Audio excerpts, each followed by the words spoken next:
बच्चों, अब हम पाठ 12 चांद का हट कविता में आए शब्दार्थ समझते हैं।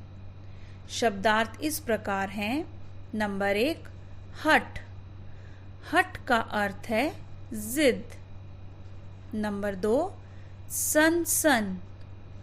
सनसन का अर्थ है तेज हवा के झोंकों की आवाज। तीसरा शब्द है यात्रा। यात्रा का अर्थ है सफर। नंबर 4 है कुशल। कुशल का अर्थ है मंगलमय। नंबर 5, झिंगोला। झिंगोला का अर्थ है ढीला ढाला वस्त्र। नंबर 6, ठिठुरना।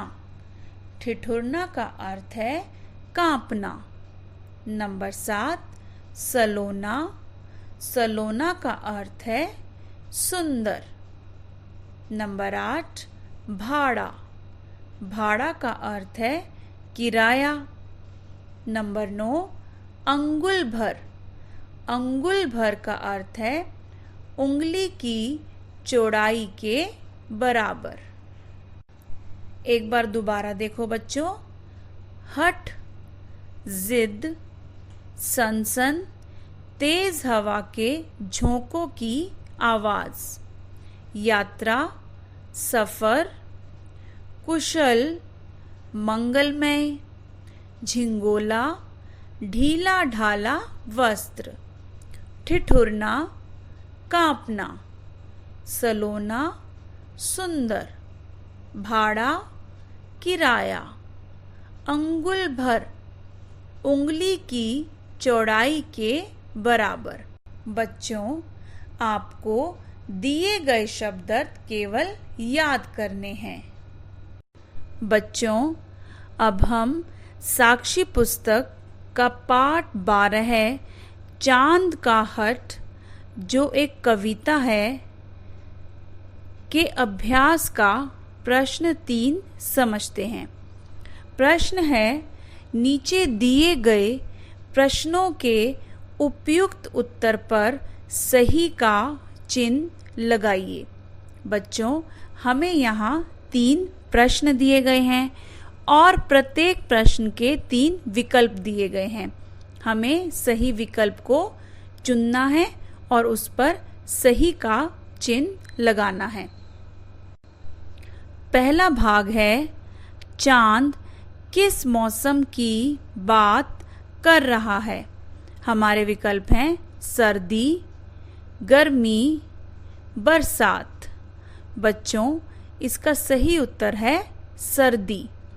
चांद सर्दी के मौसम की बात कर रहा है। ख भाग, चांद कहाँ सफर करता है। हमारे विकल्प हैं धरती पर, आकाश में, पाताल में। बच्चों, इसका सही उत्तर है आकाश में। चांद आकाश में सफर करता है। ग भाग, माँ चांद को किस नाम से पुकारती है। हमारे विकल्प हैं टोने, मोने या फिर सलोने। बच्चों, इसका सही उत्तर है सलोने। माँ चांद को सलोने नाम से पुकारती है।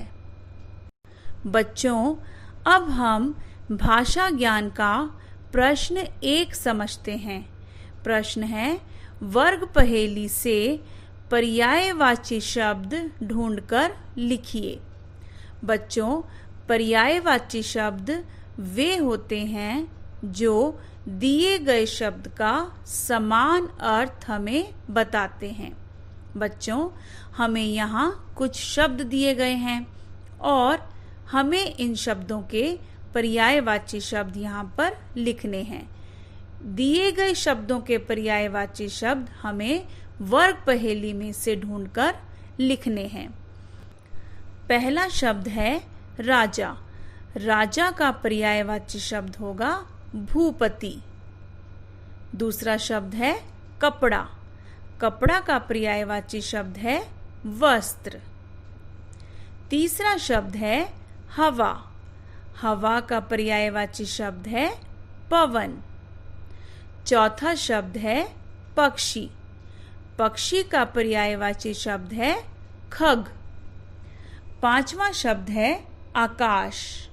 आकाश का पर्यायवाची शब्द है नभ।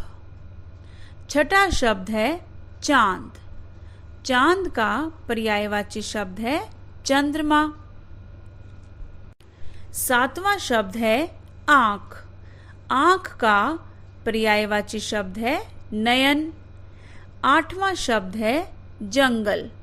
जंगल का पर्यायवाची शब्द होगा वन। नौवां शब्द है पुष्प।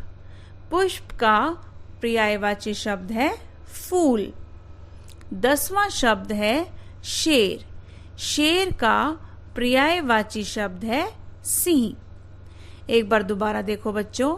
राजा, भूपति, कपड़ा, वस्त्र, हवा, पवन, पक्षी, खग, आकाश, नभ, चांद, चंद्रमा, आंख, नयन, जंगल, वन, पुष्प, फूल, शेर, सिंह।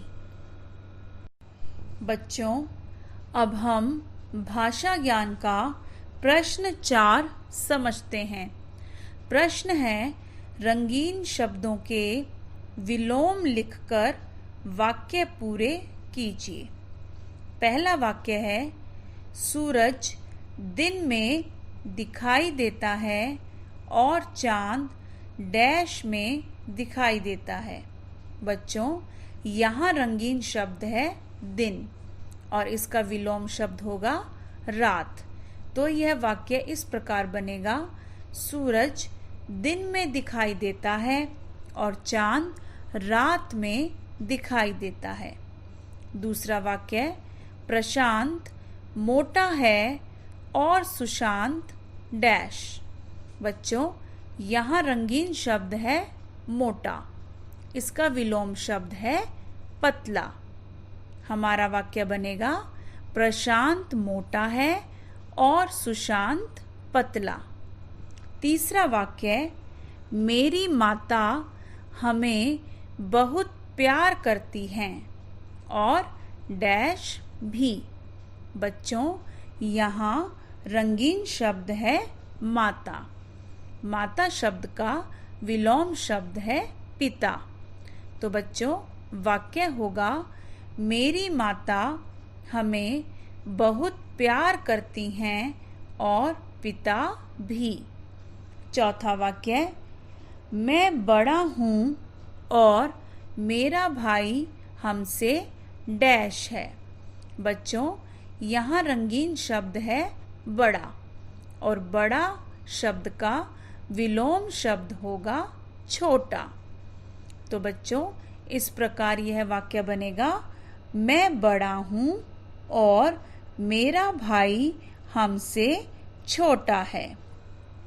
पांचवा वाक्य, तुम्हारा मुंह गंदा है, उसे डैश करो। बच्चों, यहाँ विलोम शब्द है गंदा और गंदा शब्द का विलोम है साफ। तुम्हारा मुंह गंदा है, उसे साफ करो।